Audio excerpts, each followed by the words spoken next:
Tracking greenhouse gas (GHG) emissions is crucial for businesses aiming to boost competitiveness, customer satisfaction, cost control, and meet corporate social responsibility goals.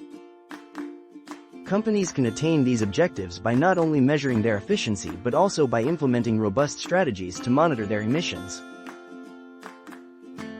Before a strategy is constructed, understanding the categorization of GHG emissions is critical.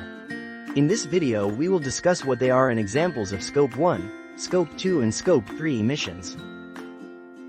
Scope 1 emissions are direct emissions from your owned or controlled sources, which can also be thought of as what you burn.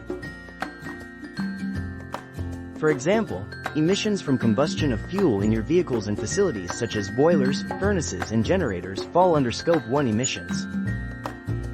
Another example are emissions from the direct venting of your business that release methane emissions from oil and natural gas systems.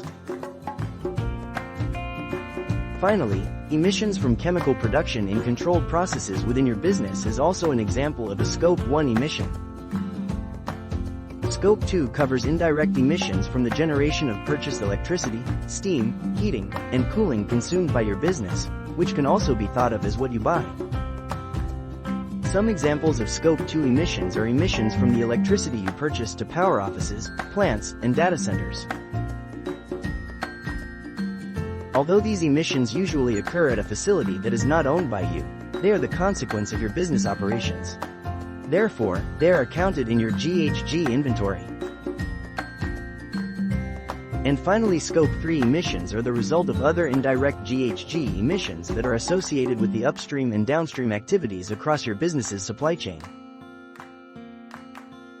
Upstream refers to activities or processes that occur earlier in the production or supply chain, typically closer to the source of raw materials or inputs. Heating and cooling emissions also fall under Scope 2 emissions. For example, emissions from purchased steam for heating and cooling agents used for air conditioning fall under this category. For example, emissions from producing goods and emissions from the disposing of and treating company-generated waste are upstream GHG emissions. While downstream emissions refer to the GHG emissions that are released during the distribution, consumption and disposal of the products or services.